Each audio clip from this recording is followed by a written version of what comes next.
ain't gotta lie to kick it, my nigga. You ain't gotta lie. You ain't gotta lie. All right, everybody, we're on podcast 15. We have been excited working on this podcast. We have been working on it for, putting out videos for y'all for about 16 weeks. 1 week we had skipped because we decided to do the NFL draft promo. And so now we're ready. We have 4 different topics for you all. The first topic we're going to be talking about is cultural, societal topic. And the first one we're going to talk about is called identity struggles. And I'll say with identity struggles, I have a definition of it: a feeling of confusion and uncertainty about oneself. All right, Jay's going to start off with this subject, and then I'll come in and add my things. And after that, we'll be going over to our next subject. Well, first and foremost, how are you? I'm great, man. What about you? I'm good. Make sure you're good. All right. So, for our first topic, like Wade just said, identity struggles. Do people know who they are without their struggles? Which is a real question. And I was asked this question, and when I was initially asked it, I did not have an answer for it. And so the question that I was asked was, describe who you are without mentioning your race, your gender, your religion, or your profession. And for a lot of people, including myself, initially that was hard. And because my first response is, well, I'm a black man. It's like, no, don't mention your race or your ethnicity. And I was like, well, damn. It makes you take a step back, and it's like, okay, who am I really? And, for me, I would say I'm a person who tries his best but hesitate because of fear of failure. One of my biggest goals in life growing up, I failed at. And it was hard for me, to accept, I wanted to do this and I wasn't as successful in what I was pursuing. So ever since that feeling, I kind of shy away from really pushing forward through things. I'll try to a certain extent, but then I start having that self-doubt creep in. And that's something I personally struggle with. And another way to word the question is, who are you when you strip away job titles, your ethnicity, your gender, and everything society labels you as? And it's a really thought-provoking question because it makes you really reflect on, one, how you see yourself, which is ultimately what they're trying to do, get you to reflect on how you see yourself and how would you label yourself ultimately. That's So, interesting. yeah, taking that into consideration. So it makes you do some self-reflecting, which is obviously, something we all should do from time to time. On top of it, also makes you, what's the word I'm looking for? It makes you aware of how to, fully see yourself outside of the social norms. So if you were asked that question, how would you answer that question? I'll just say I'm a fun, loving individual that tries to help others and make sure that, I work hard. But I think that's an interesting question. I'll say, when I was thinking about identity struggles, I'll say I was thinking of in a different way because I had Mm-hmm. multiple things I was thinking about. I was like, with mixed kids, especially if they're, mixed kids, they're Okay. like, are they black enough to be black, with black enough with their family, or, if they're, light enough to be with the other part of the family. So that's one of the Right. things I was thinking about. And I was like, they could go through an identity struggle because it's like Not they black enough to ask be you, black and too black to be yeah, white. yeah. And they're like, hey, what do you identify as? And you're like, because we always had that with a test. They ask you, what do you identify as? And it's like, can I check multiple? you know? Right. So Which is why I that was structured the something I was thinking question the about. way I did, because that's, once again, that's how society labels you with your race or whatever. So with that question, it really it removes everything. It removes all the, oh, this is how you describe me. And it's like, no, who genuinely are you? So yeah, but yeah, that's something like that's a real problem for certain people and a certain demographic. Hmm. What else you got? And I'll say, I was thinking about, different decisions that some people would struggle with. Like, what am I going to do in the future? What careers or relationships? I know we're talking about taking away jobs, but it's like, what am I going to do for this career?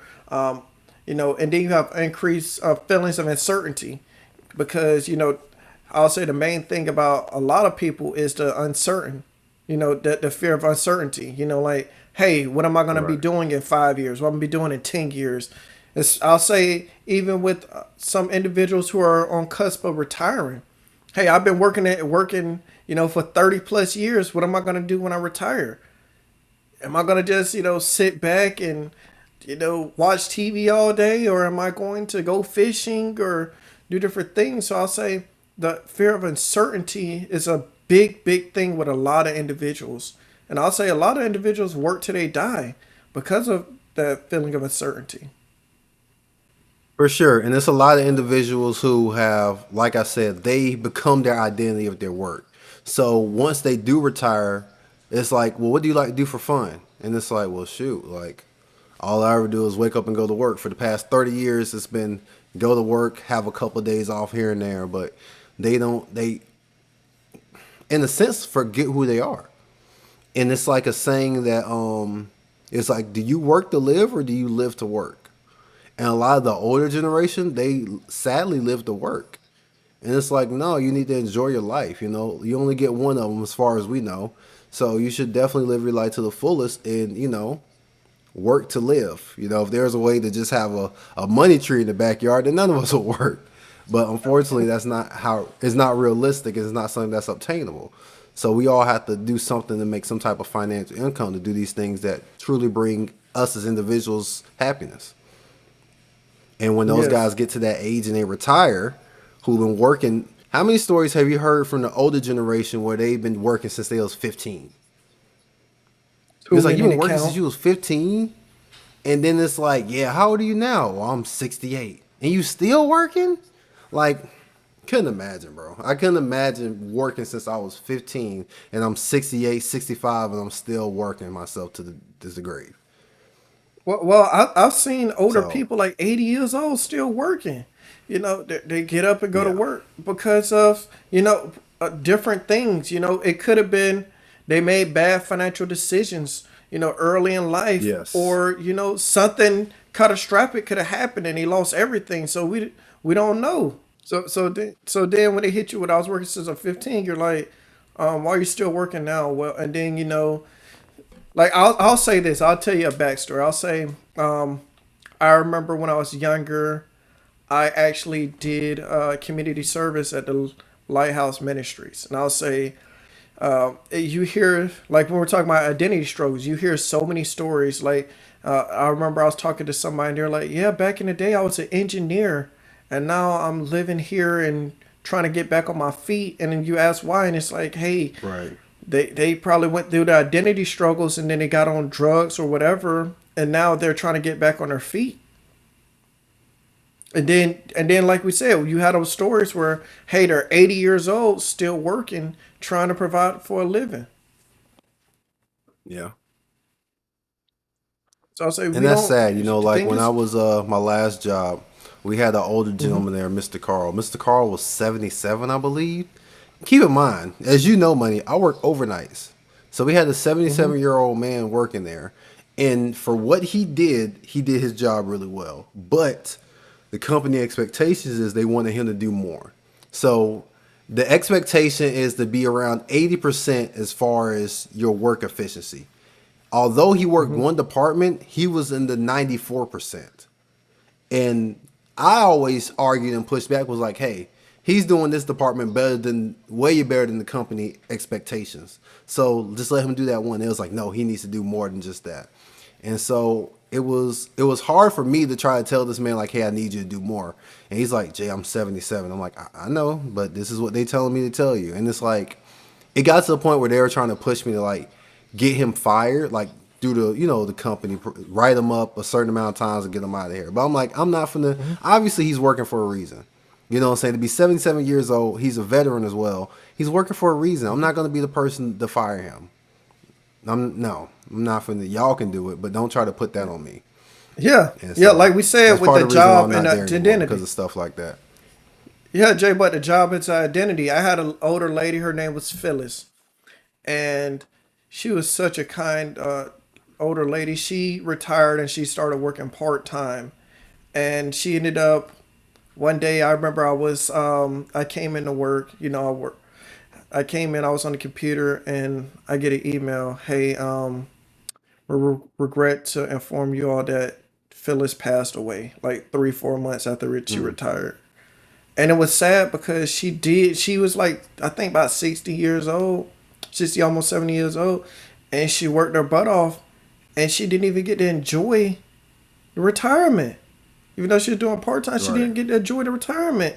And like we're saying with identity struggles, it's like, with the careers and all that stuff, it can make a difference because, you, like we said, people just work and just die a lot of times. They don't even get to enjoy, life after that. Nope. You don't get to change your identity and say, hey, like we said, some people, our identity was, I worked at Home Depot for 30 years. You can't say, hey, I worked at Home Depot and then, 10 years, I've been retired and going fishing every Sunday or something like that. They're not able to do that.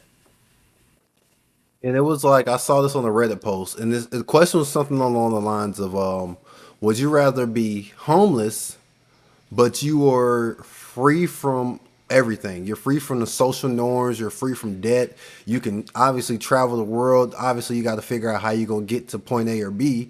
But, at the end of the day, you're homeless. Or would you rather have a house or an apartment and you're hundreds of $1,000s in your debt, you're working paycheck to paycheck, and you're struggling to make ends meet? So it's like, dang, Man. like either way, it's a rough situation. It's a lose situation. It's rough to be home. Yeah, it's rough to be homeless and trying to figure out where you're gonna get your next meal from. But just knowing you had that financial freedom to a certain extent, obviously, but to have that I don't owe nobody $500,000, or I got to figure out how I'm pay this mortgage, or I'm going to be homeless. You know what I'm saying? And so it's one of them, once again, one of them thought provoking questions. Is like, dang, what struggle would you rather have? Would you rather owe Uncle Sam a lot of money, or would you rather be debt free but you have no place to lay your head consistently every night? You want me to say, so I'm going to break that down for you.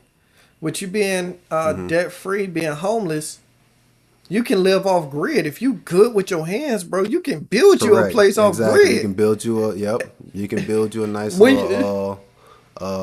shack in the house. Not a shack, but I can't think of what it was called. Yeah, you can build a cabin in the woods. Yeah, if you're good with your hands, you can build a cabin, absolutely, and live off grid and live off the land, 100%.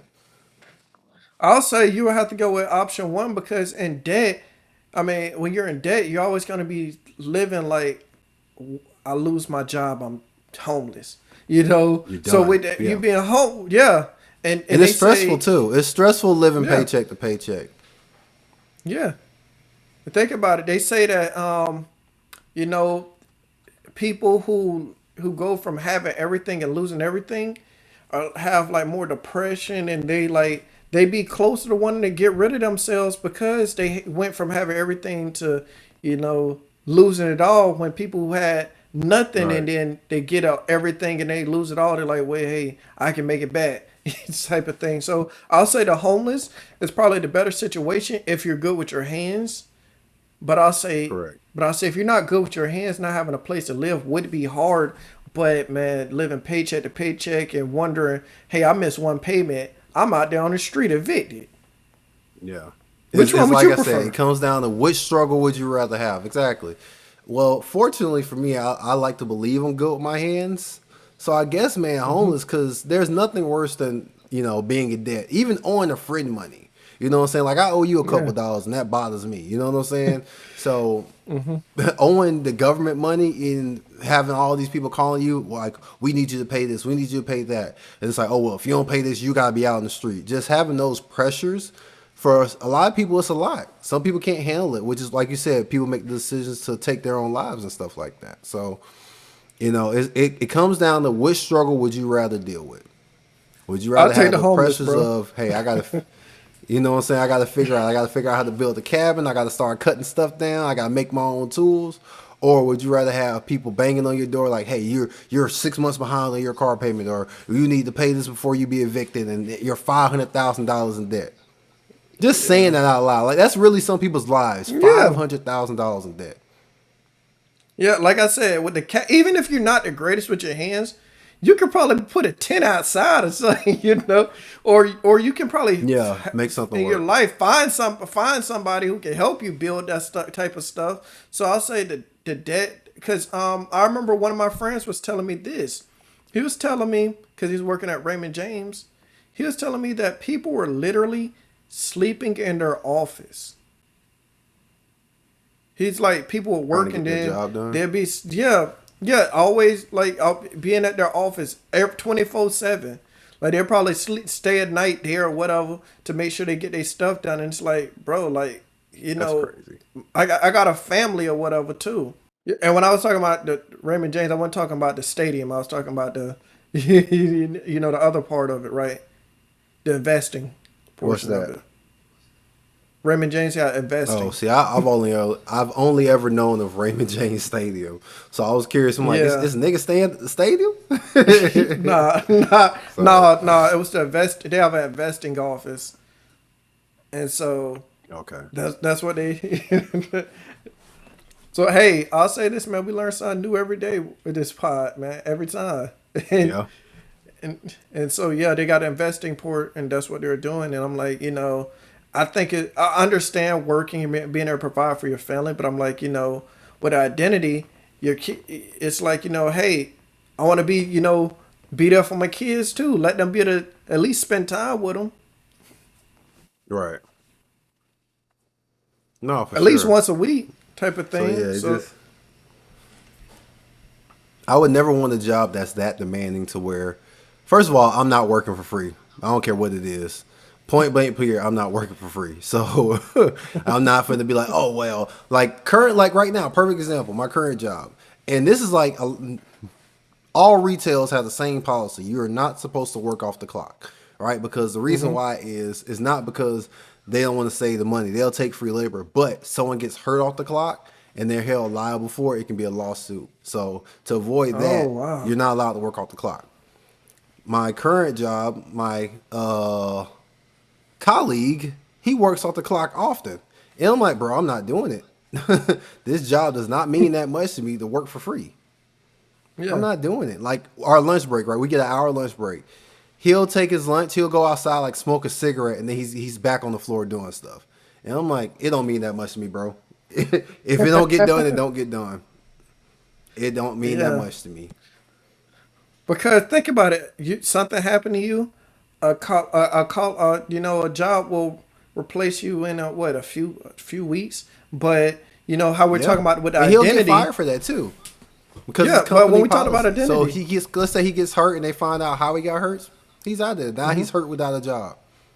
yeah, but when we talk about identity, what are you? You could be a father, you could be a brother, you could be an uncle, all those type of things, and it's like, you have close friends. When you look at identity, that's the main thing because those are going to be the people that miss you. Like a Right. job may miss your production, but they eventually will find somebody to replace you with the Correct. with those other things. It's not going to be easy to replace somebody. For our next topic, we're going to be talking about men's wants and needs in a relationship. Okay? And first of all, a little blanket statement before we hop into it. It varies from each person. Like each man has their own beliefs and thoughts. So we all value things differently as humans. So trying to dice it down can be a little tricky. But this is my opinion, what I think each man wants from their, partner. And I got like a whole little breakdown. All right. So first and foremost, we need a woman who's emotionally intelligent. Okay. Can we have hard conversations without it turning into a fight?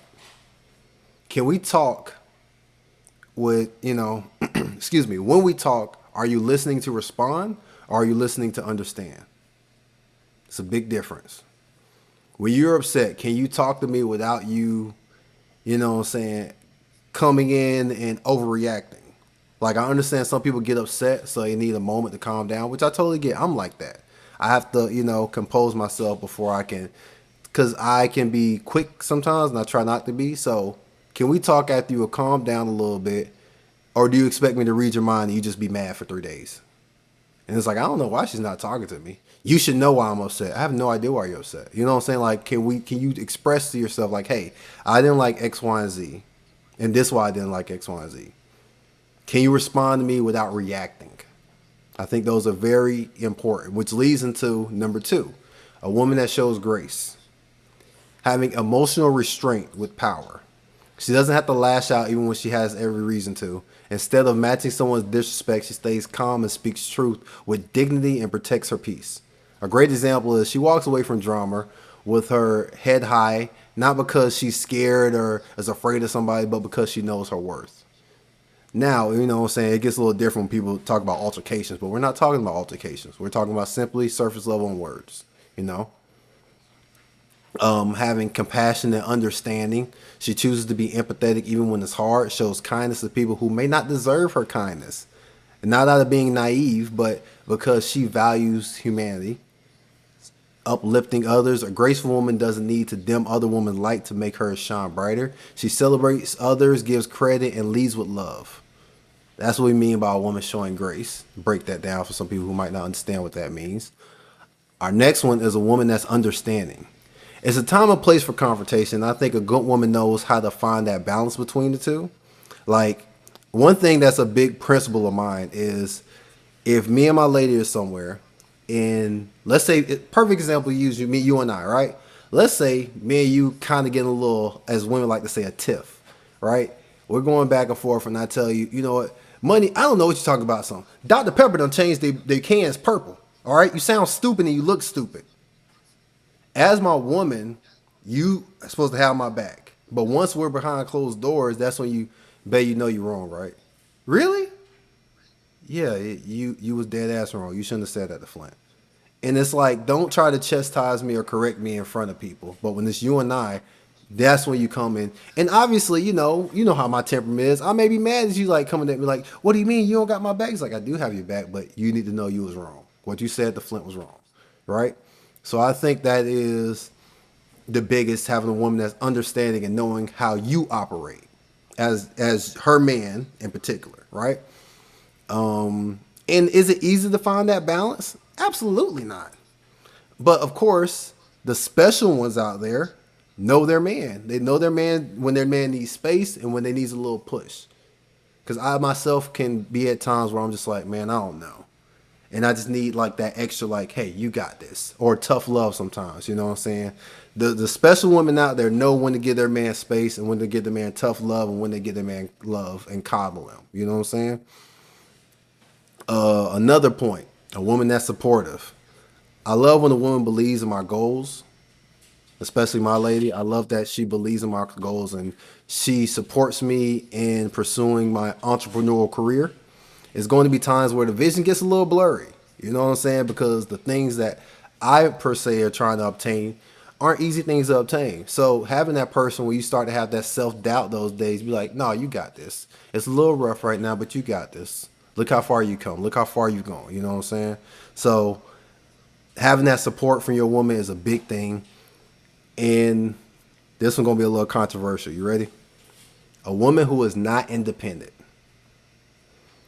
If I meet you and you're an independent woman, that's beautiful. I love that. That's a good quality to have. But once you and I are involved with each other and we're dating and we're, engaged and all those other beautiful things, that independent stuff got to go. So you think of it as a team. It's not about you or... Yes, we are a partnership now. It's you and I. We're a team. We're in this together. What affects you affects me. What affects me affects you. The same way I worry about you, you're going to worry about me, which is kind of something I kind of struggle with. Understanding like, hey, this person's going to worry about you, Jay, no matter what, because that's how you feel about them. And me as a protector, be like, no, don't worry about me. I'm good. It's like, I'm going to worry about you. And so that was hard for me to understand personally and accept. But obviously over time you grow and you mature and you get it. And so people are going to think, independent woman has that mindset. Well, it's only me and it's always been me. I understand that. But as it stands right now, it's us. There's no more you.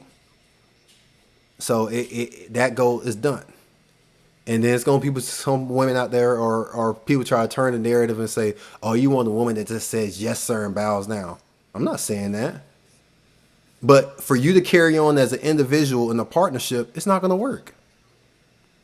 A good example is, for example, we do this podcast once a week, Money. We have a meeting and then we have a record day, right? I do all the editing, but throughout that process, I always keep you in the loop. When we talk about titles, I reach out to you, say, hey, what do you think about these titles? It's a partnership throughout. If I start making decisions, for example, let's say when we do our weekly meeting, right? And you was like, so what you thinking for topics? And you're like, oh, well, I think we should talk about it. I'm like, no, actually, this is what we're going to talk about, Money. We're going to talk about penguins, snow bunnies, and Santa Claus. And you're like, well, I want to talk about, no, it doesn't matter what you want to talk about. It's not a partnership. And then that's the beginning of the end of it, because now you're not enjoying it as much because you feel like, damn, my voice is being limited. I'm not getting to say what I want to talk about. And now you're being forced to talk about topics that you may not have an interest in. Because how many topics have you mentioned that I'm like, I don't know, or I said something and you're like, I don't know, because we had that freedom and open communication with one another. But once someone says, oh, we're only talking about what I want to talk about, it's like, okay, do I really want to be a part of this still? Yeah, we got to bounce each other's off each other. Exactly. Bounce ideas off each other, and that makes a huge difference. So a relationship so you is ready a to hear my partnership. list? You guys have to be there for each other. Yes, sir. Okay. So I did some thinking, and one of my cousins said it the best way. It said he told me the best way of how to say something. I love the way he put it. So I'm like, a lot of guys want peace, respect, loyalty, happiness, right? So my cousin was like, well, he liked feeling of tranquility. And I'm like, And he was like, and I Googled it, and it showed it was like the feeling of calmness, peacefulness, and freedom from worry. And I'm like, man, he just said the peacefulness and just a better way. And I'm like, man, that's really good. And another thing is, your woman should bring you peace. Excuse me. Yes. Another one of my things is, one of my friends he was going through some things, and we had a conversation. He was, and he gave me, I was like, man, this is another good thing what men want. You want empathy and effort towards one another. It's like you want her to show effort towards the relationship, like. Hey, she knows that your favorite team is the Carolina Panthers, right? She buys you a Panthers hat. She's like, hey, I understand your favorite team, the Panthers. Here's a hat for you. Or even if, I'll say this, I can accept this. If a woman can't even cook or clean, if she trying is something that's important. Like effort. I'll say, that makes a big thing. I'll say my mom told me, she was like, when my parents first got married, she's like, I wasn't the best cook. she's like, I learned and I looked at recipe books, but she's like, I wasn't the best cook. And so that makes a huge difference. And then a big thing, what you mentioned, open communication, being able to communicate with one another. Like, hey, if you're sad or upset, hey, why are you upset? Tell me what's on your mind. Why are you sad? What's on your mind? We're not mind readers. The open communication makes a huge difference. And I'll say I agree with you with being able to be a team, because that is a big thing. You don't want someone who's like having two individuals. Like, think about it, right? OKC, right, with Katie and Russ went to the finals, and they only went to one finals. But it seemed like they had a team full of individuals, and not like, think about it, Russ, MVP, KD won an MVP. James Harden won an MVP. They were great individuals, but they weren't great as a team. Correct. So that makes a huge difference. It's being, team oriented. I'll say another thing is, you want to be able to. I'll say another thing I like is being able to laugh with one another. That makes a Yes. huge difference. I'll say my wife, she'll say something and we'll just laugh. We'll just sit back and laugh and just have a good time and laugh together. I'm saying, being able to, be unserious sometimes and have fun together can make a huge difference. I'll say another thing is you want when you have a person that's your significant other, you don't just look at them as this is my girl or wife, whatever. You're like look at them as we got a friendship going on too. We can laugh, we could be able to tell each other 100%. different things, and They I become your think best that's what friend, makes a huge absolutely. difference. Yes, that makes a huge difference. You be able to laugh about things they know a little bit about you. I'll say A little bit. They like, know hey, everything about you, bro. everything. You know what I mean. You know what I mean. But I'm like, hey, they understand. When you get in the car, you like to listen to so and so. They'll probably play it or let you listen to it and not say much. Yep. Correct. So I'm like, that makes a huge difference in a relationship. It's a big thing, especially like you said. It's funny because it's almost annoying how well they know you. Like, oh, I know you like this. Like, okay. So, but yeah, absolutely. Having that and communication, man. Communication will ruin any relationship. You have to have Another that thing communication. we got to talk about. We don't want women who be like, oh, you got to be able to handle me. That's not what a man wants. Like, I got to be able to handle you. Like, that's going to be a problem. I don't want that. Like, you got to be able to handle me. Cool. Go to Billy down the street. I'm good. Because. Or a woman like, who wants to be immediately taken care of.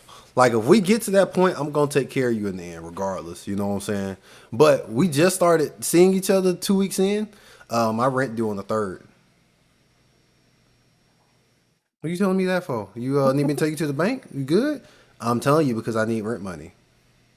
So you want me to take you to the bank? What are you talking about? Like, I've came across women that, hey, if we going to be dealing with each other, you're going to have to pay my bills. Pay your bills? We just started seeing each other. That's insane.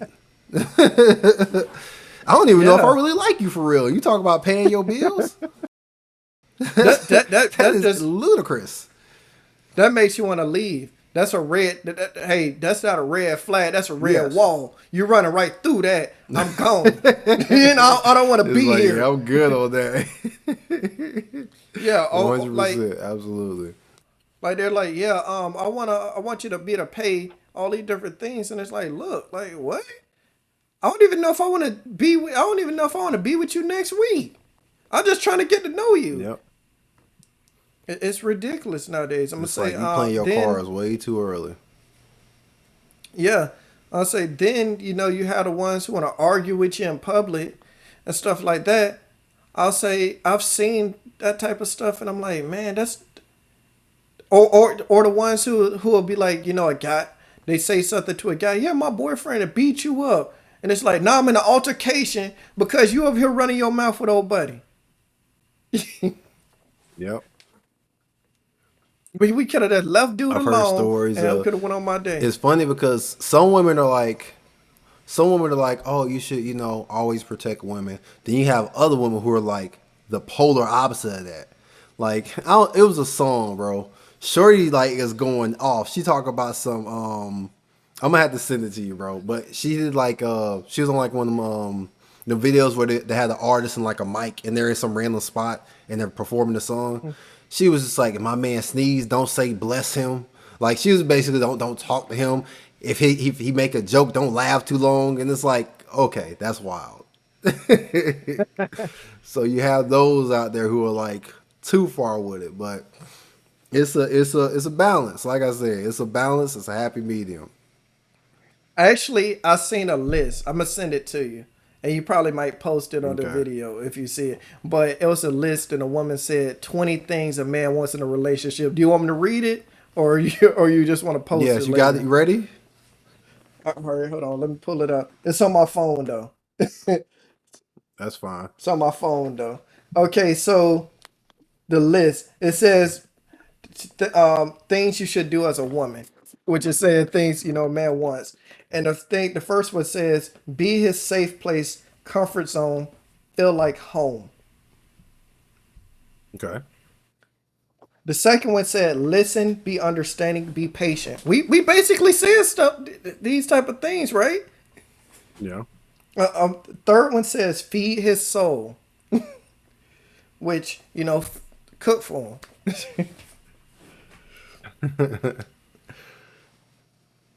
And then another one says love him unconditionally. And remember, who was it? Was it Chris Rock who made that comment that said only what did he say? Only women and children are loved unconditionally. It might have been Chris Rock. I know what you're talking about. Yeah. Yeah, okay. Another one said pray for him. Another one. Then it was be his peace. And we, like we said, we want peace. Yeah. You had a long day at work. You don't want to come into and have to fight a battle. You don't want to come No. from war on the battlefield and then have to fight a war at the house too. And then be his best friend. We mentioned that.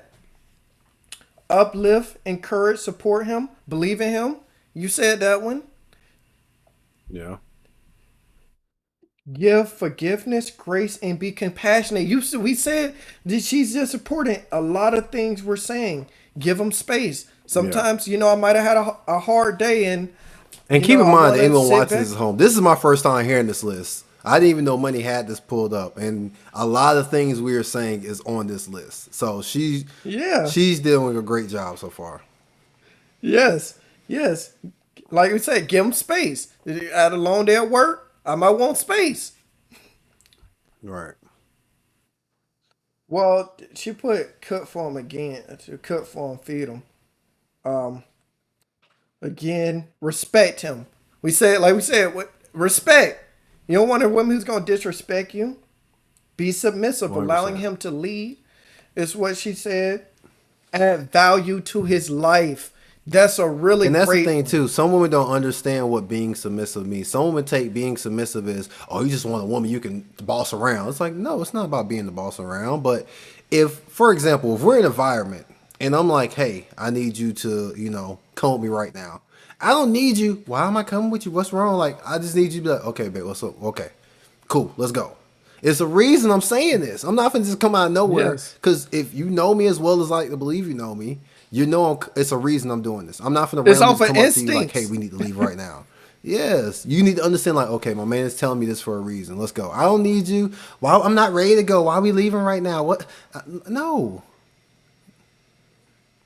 But think about it. What we said, be submissive. A lot of women are like, yeah, let me go to the club. It's like, why do you want to go to the club? Like, if we go to, that's gonna lead to nothing but issues, that type of thing. Another one said, be nurturing, and Yeah. that's a good one. Heal and grow with him, and I'll say that's another thing. I'll say a lot of times people get in relationships and then they never got to heal or grow from it. You ask, hey, what you do wrong in a Right. relationship? I ain't do nothing wrong. It was the other person's fault. So you didn't do Oh, not that's the one thing worst. wrong. We talked about that last week. Yeah, that's the worst. When a Yep. woman can't take accountability and say, hey, and I'm not saying nobody's, but we're all guilty of something. That's the worst. Yes. Yes. And then I have give him king treatment. Hey, we love that. We love the king treatment here and there. It ain't gotta happen all I the mean, but to time, say but out here that and last there. one too, there's nothing worse than a woman who hasn't healed. Like, if we've been Yes. talking for 2 years and you still holding what Buddy did against me, shorty, you need to figure out your piece. Like, Yes. we ain't finna be doing this. Like, how are you going? I just don't know if I can trust again. It's like, then why have you been entertaining me for 2 years? Like, in the beginning, cool, I get it. I met you at a bad time, whatever. Because I understand sometimes as men, we're a little aggressive on our approach. Like, hey, let me just talk to you. But for you to entertain the idea for 2+ years, but you still talking about some. I don't know if I'm ready. And we 4 years into this, and you still don't know if this is something you want. Either you know this isn't what you want, or you should really seek therapy and counseling. And I'm not even trying to be funny. Like, if it's been 4 years since the hurt you dealt from a past relationship, and you still not over it, then I in my opinion, think you should seek help. You should seek help for them to help you move past that, because that's not good. That's not good that you're still holding on to that trauma, because that obviously clearly impacted you to the fact that you can't let it go 4 years later. I understand everyone heals differently, but if you hold on to something for that long, you should genuinely seek help. Hey, I think you're gonna agree with these last ones. Have a spiritual connection, then help him become a better man. 100%. Be able to take care of yourself. What do you think about that one? Yeah. Then I mean, yeah. I mean, it goes into like how it's like the woman you meet was independent before you met her. That's what that means. Like, yeah, you gotta be able to, hey, I'm good, man. I'm good. Like, I'm finna go out of town, go take care of my mom at her house. You know what I'm saying? Are you gonna be okay? Yeah, I'll be okay. It's only be for a week. All right, cool. Like, while I'm down there helping my mom, if I can know that you're good, I don't gotta worry about, well, this is falling apart. Like, now that's added stress. And it's like, oh man, I gotta hurry up and get back home because now my old lady need me and this and the third. You know what I'm saying? So I understand what that means. Everything's a balance, man. okay. Never look at what a man can do for you. Take away his problems, and bring balance. And then the last one says, take his soul. That's what she's. That's what all the thing. That's what the list was saying. Yeah, I mean, that's a pretty good list. I gotta give her props. I'm gonna send you the list later, but yeah, she put that list, and I was like, man, that's interesting. That's my first time actually reading the whole list. I actually just screenshotted it when I seen it, and I was like, I'm gonna talk about it on the pod for the first time. so I was like, man, this is a really good, really great list. Feeding him, being able to, bring him peace. We talked about a lot of those things. Most of those things we really talked about. No, yeah, she made some good points in there. That was a good list for sure. This next topic we're going to be talking about is the NBA buzz. We're talking about the NBA finals, any NBA news, and everything. So you ready for this topic, Jay? Yes, sir. All right, so we got the Pacers took the lead with 116-107 win in Game 3. Tyrese Halliburton nearly had a triple-double with 22, 11, and 9. Off the bench, Benedict Mathurin had 27 points. I mean, it was a great game, Because if I'm not mistaken, I believe OKC was leading that game, and then the Pacers stole to take a 2-1 lead.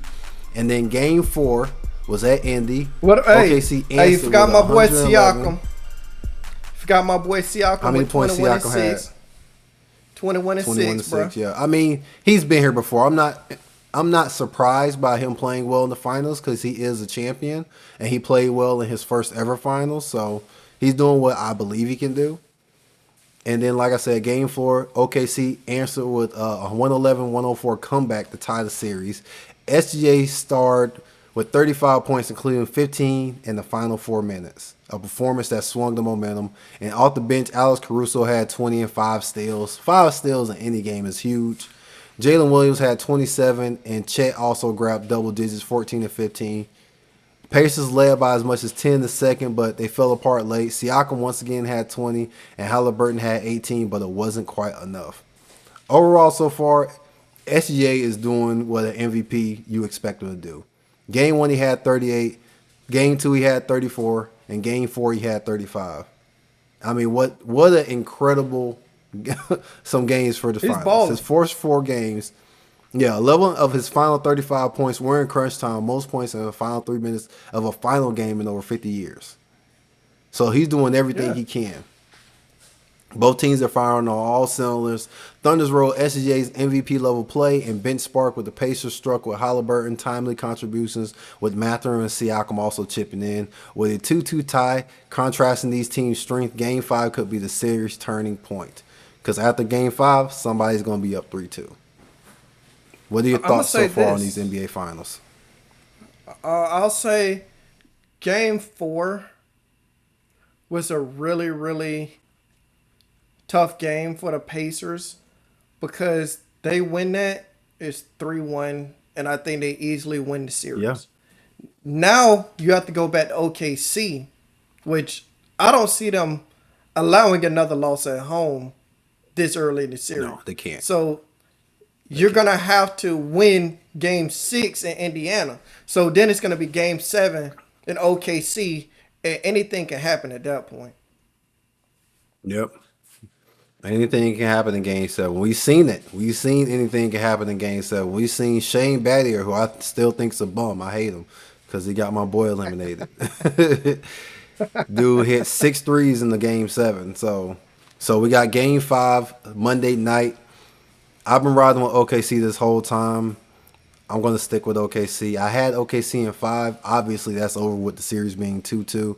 But Monday night is going to be a great game. I'm actually really excited for it. The entire playoffs has been fire from round 1 up to the finals. It's been really good. A lot of people complain since some of the legends didn't make it that far, but these new faces that's in the league, they've taken over and they're delivering. So far with these finals, SGA is averaging 32.8.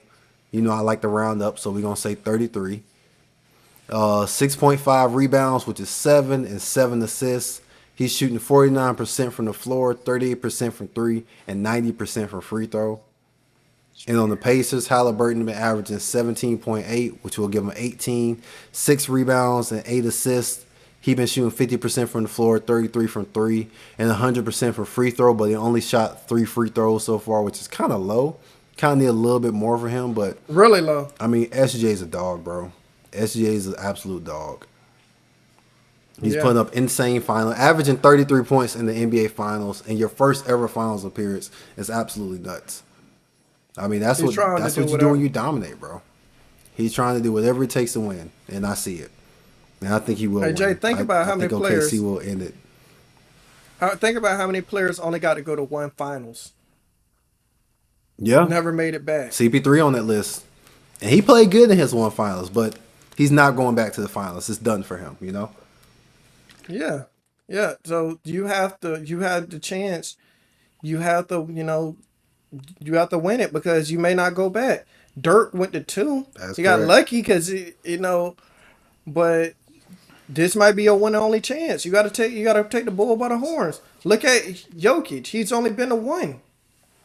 Look at Giannis. These are supposed to be the top 5 players in the world. They've only been to 1. Yeah. They won it, but they only been to 1 their whole career.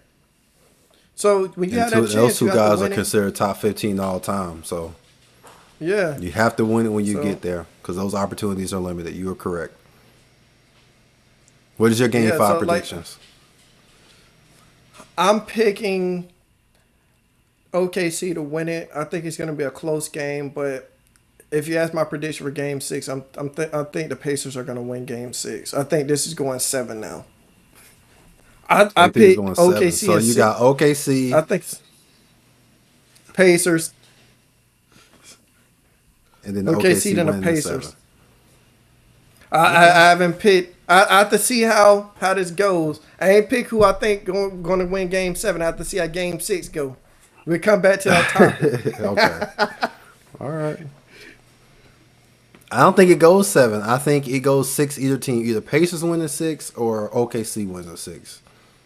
Wow. Bold prediction with that one. I'll say I have NBA buzz, but not finals. I'll say what's that? What you got? Buzz. Well, the Magic made a big trade for Bane. I think they gave up too much thinking about it. Really? I kind of agree with you. I would have liked to keep Cole Anthony. Yeah, we gave up Cole Anthony, Caldwell Pope, and somebody else. I can't think of off the top. No, and then they gave up 4 unprotected first round picks and a pick swap. Are you so? I didn't see that. 4 unprotected Yeah, first round picks for Desmond yeah. Bain. That's Yeah, why I that's was looking. insane. I'm I didn't see like, that part. yeah. That's why I was That's a like, they horrible gave trade. up too much. Yeah, he's not even a Are superstar. you serious? Yeah, look He's a it good up. player, but yeah, that's way 4 unprotected picks for Desmond Like, Bain. Desmond Bain is hardly 6'2". bro, I would have gave up. Like, if I'm gonna get that up, let me get your big man. Let me get your power forward, JJ. You know, Junk is ridiculous. That trade Under was just got ridiculous when I looked fleeced. at it. Yeah, I looked at that trade. I'm like, bro, ain't no doggone way, man, that you give up that for Desmond Bain. Like, he They was get a number averaging 19 16 pick in points. this draft. That is insane. You see the trade?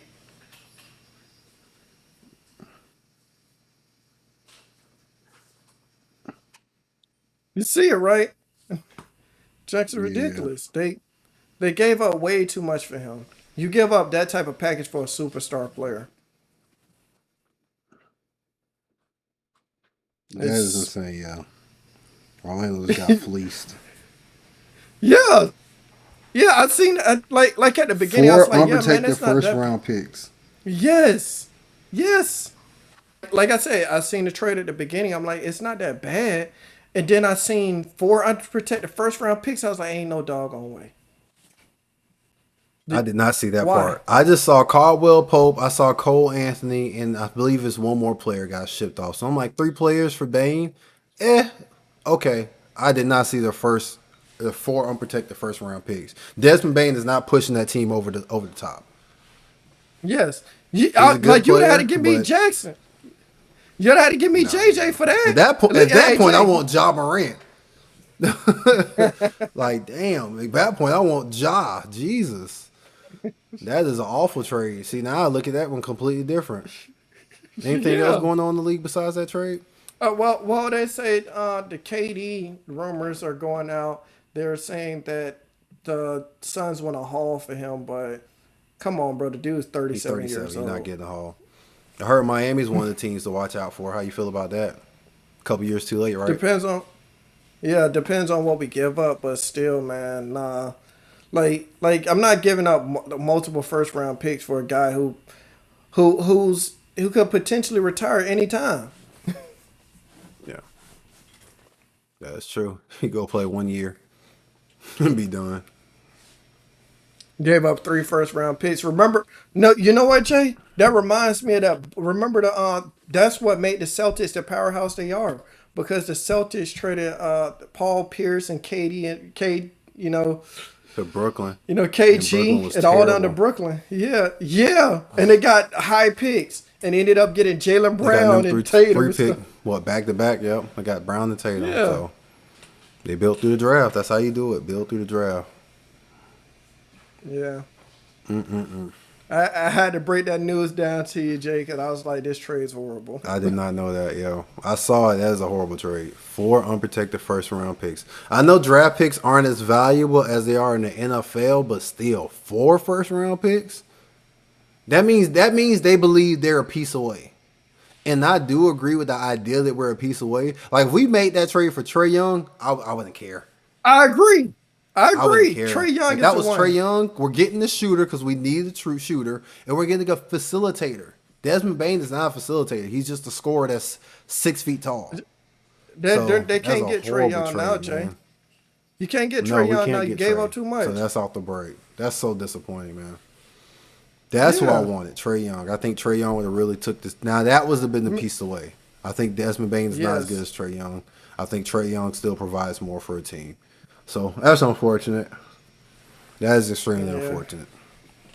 I had to let you know that news, man, because I seen that and I almost dropped my phone. Like, hold on, 4 unprotected? No way. Yeah, that's insane. All right, So you they're ready done. for our last topic? Yeah, they're Yeah, done. we're talking. I mean, we'll see. We'll see what happens next season, but that means they really need to step it up. A lot's expected from him now. He needs to be But, the number 2 all right, scorer. our last topic of the day, he does. Our last topic of the day is I'm playing a little GM. And for This particular week, I'm playing GM of the Pittsburgh Steelers.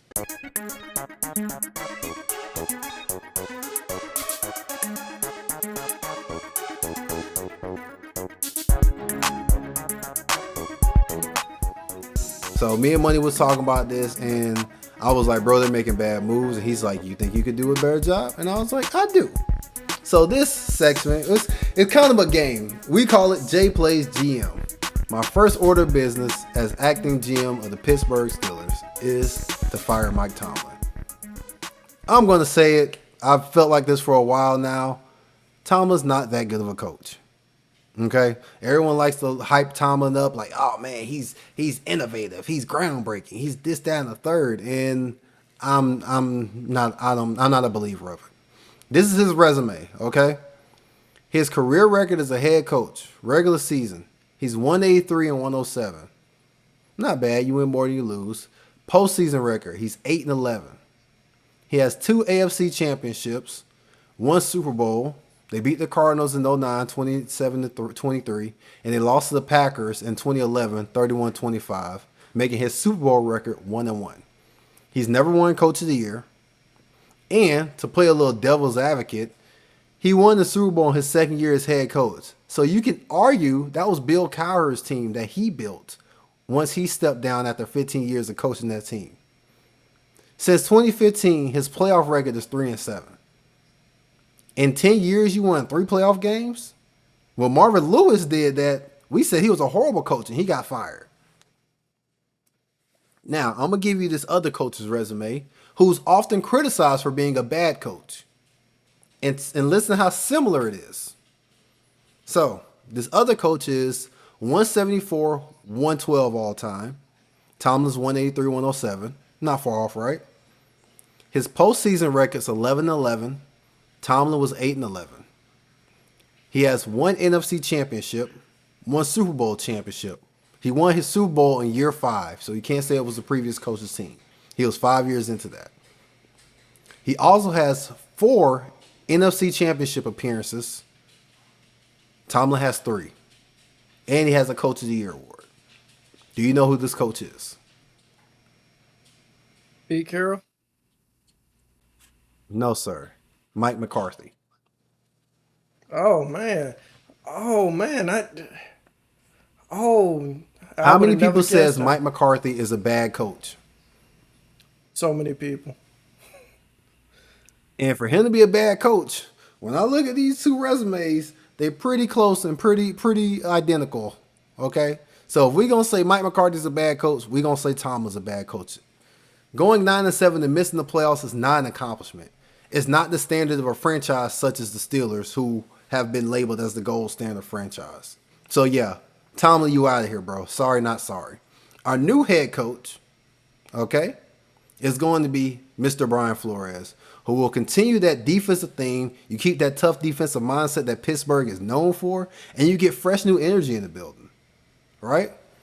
Our offensive coordinator is going to be Eric Bieniemy. I feel like he played a crucial part in Patrick Mahomes' awesome years when he won MVPs. And I love Pat. I love all the things he does. But if you look at his years, his numbers since EB left, they're dramatically suppressed. They're so suppressed to the point to where if Pat has another year like he did the past 2 years, we have to open up the conversation about who's the best quarterback in the NFL, Money. I hate to say it, but he has to have a dominant season this year statistically. And if he doesn't, in my book, we can't say Pat's the best quarterback in the NFL no more. And we got to pump our brakes on a lot of the greatest all-time conversations too. He has to have those numbers. That's keeping it real, man. So I think EB's a great coach. He was put in some shitty situations, from going to Washington to get Sam Howell and the worst offensive line in the NFL, watching him get powerbombed to the center of the earth every play. Then he went to another bad offense at UCLA. You can't even name 2 players on that team, can you, Money? No. Exactly. No, I can't. This is a horrible team, and he's been put in these bad situations. Currently, EB is the running back coach for the Chicago Bears, I believe. So he's on the team that I believe is going to be good, which I think will help him get back to OC somewhere. But yes, EB is going to be our offensive coordinator. And I think I may shock you with who my DC going to be. My DC would be Lou Anarumo. Do you know who that is? No. Lou Anarumo was a DC for the Bengals for the past couple years. He was fired Really? this last offseason. Yeah, he was fired this last offseason because Being real, you don't need a DC Mhm. for the Steelers. you want Brian to play DC. Yeah. Like whatever DC you Uh, hire is gonna be like he's gonna be like what? A token DC? Nah, I mean, yeah, you could have went with that, and I could have picked someone like, for example, we know Brian's coaching on the Vikings right now. I could have picked someone off their staff, like he would probably promote them, but be like you said, in token. But I think Lauren Romo is a good DC. He's one of the few that gave Pat problem before the Eagles did last season because they beat him and went to the Super Bowl. And I think he did a great job with a team that was financially handcuffing him on his players.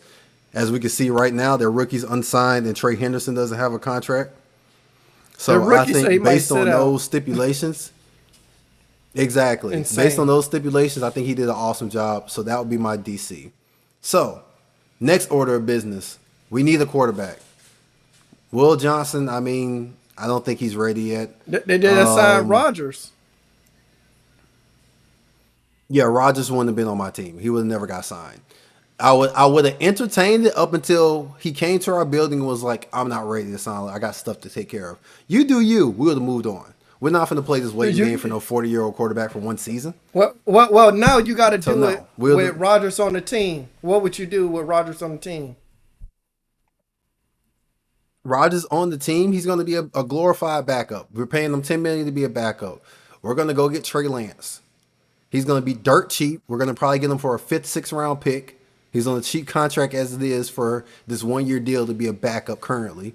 Trey Lance, I don't care what no one says. He's under 24. He has elite tools and tangibles. Well, maybe not tangible, but he has elite tools with his athleticism, and he has a strong arm. Okay, he went number 3 for a reason. We saw something in him that we all agreed he should have been a 1st round pick, and he was. EB is going to be hard on, which is what Trey needs. And that's going to get him prepared to either go out there and ball till he fall or be terrible. And we're going to tell him, like, look, Trey, you have the keys to the car. You got the whole year. We're not going to bench you. We're not going to pull you. So you don't got to worry about that in the back of your mind, like, oh, I'm going to be sat down. Because it's a win-win for us. If you go out there and ball out, we got our franchise quarterback. If you go out there and shit the bed, we'll be picking top 5 and we're going to go get the Prince that was promised. And for those who don't know who the Prince that was promised, that's Arch Manning. So low risk, Jay. high upside, and that is how you rebuild the Pittsburgh Steelers, ladies and gentlemen. Hey, you took my tip of what I told you. You see, or I was like, hey, you get him, he bad, you get your quarterback, he good, you got your quarterback. Yeah, because he's never been It's a given the win-win chance. situation. He's never been given the chance, and we'll finally give him that chance, and now we will know if he is bad. That's a fact. So, What would you do with the what are your defense? thoughts on my rebuild? Defense, keep building. We got to obviously pay TJ, but I mean he's one of the best linebackers, edge rushers in the league. So yes, pay TJ. I know Joey Porter's contract's coming up, so we got to find a way to pay him. We may just tag him and be like, hey, just be patient with us. We got to work out some deals. We got to move some money around. So he'll probably get tagged next offseason, but we're not going to lose Joey Porter Jr. because he's really good as well. He's the best corner on the team. I think with Brian Flores' defensive mindset, he's done good. If we look at some of the players he drafted in Miami, Javon Hollins. You know what I'm saying? Jay, Brendan Jones is a baller Brandon in the Jones. Broncos. Like he's Xavier underrated. Howard was good under Flores. Andrew Van Ginkel's a baller. So he has the eye for talent. You know what I'm saying? So we can build through the draft, keep building our defense. And obviously, as the offense is currently constructed, we have a quality wide receiver. We have a quality tight end. We may need to go find a running back. But, I mean, we know how easy it is to get a running back. I'll say We can go this. get I agree Braylon with Allen from the Jets. So, yeah, that's I how you think- fix Pittsburgh. But, you know. Okay, so the reports is that they want to get rid of Bryce Hall and they would keep Braylon Allen. Would you go get Bryce Hall? They want to get rid of Brees. Yeah, Brees. would you get Brees? Yeah. I mean, yeah, Brees is a quality running back. Braylon Allen is younger. He just turned 21, like not too long ago. So, but if they want to give up Brees, and I'm sure Brees probably wants a contract, we'll bring a man on the prove it deal. Like, listen, you do what you're supposed to do on this field, we'll pay you your money. Which running backs aren't paid that much anyway, unless he's looking for Christian McCaffrey money. Which then we got a different conversation going on. You're not getting CMC money unless you do CMC production. But Yes. if Brees wants a contract, which I'm sure that's probably why they're looking to move him, then yeah, Brees, you gotta go prove it. We're gonna give you opportunity. Now we have a legit running back. I think Brees Hall is a really good running back, arguably top 10. He just gotta stay a little healthy. So now we got Brees Hall in the backfield, DK at wide receiver, Pat at tight end, Trey at quarterback. Maybe keep trying to improve that offensive line, bring in somebody or sign somebody, make a trade for somebody to make it a little better. Make it happen, Trey. You have no excuse. Yeah. You have a great mind offensive coordinator who helped Pat get 2 MVPs. I like the setup, except for the one thing differently I would have done.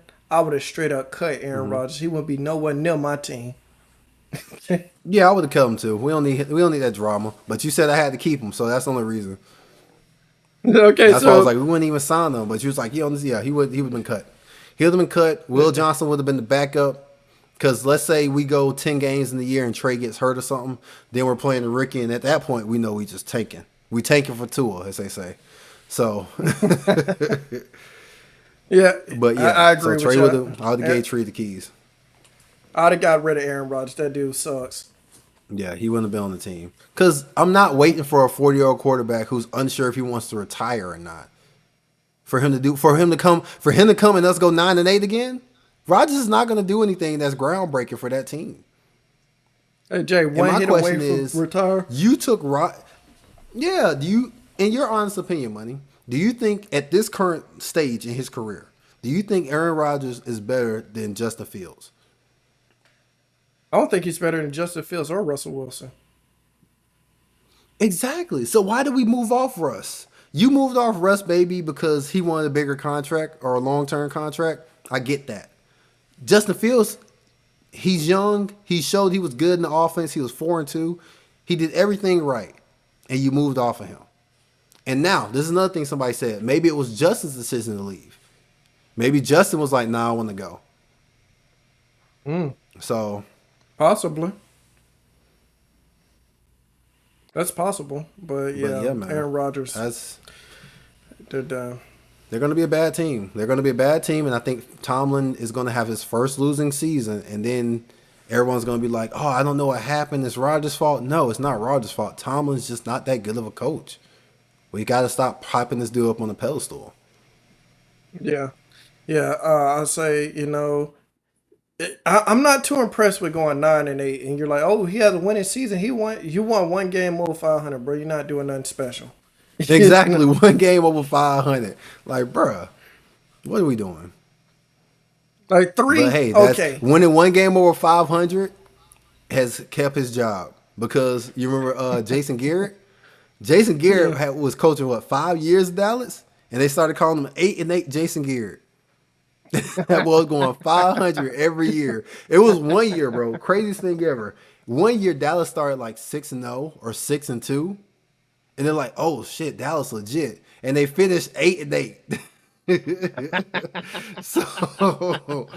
So yeah. And what happened to 8-8 Jason Garrett? They got him the hell out of there. But because Tomlin going 9-7, it's like, oh yeah, he winning. It was like, bro, I'm not impressed with it. I'm sorry. Sorry, not sorry. And I hate to be the guy to put down a black coach, but I got to, man. I got to keep it real. Hey Jay, that's basically like that's basically like barely hitting the ball. I hit the ball though, bro, coach. In baseball, yeah, I barely hit it.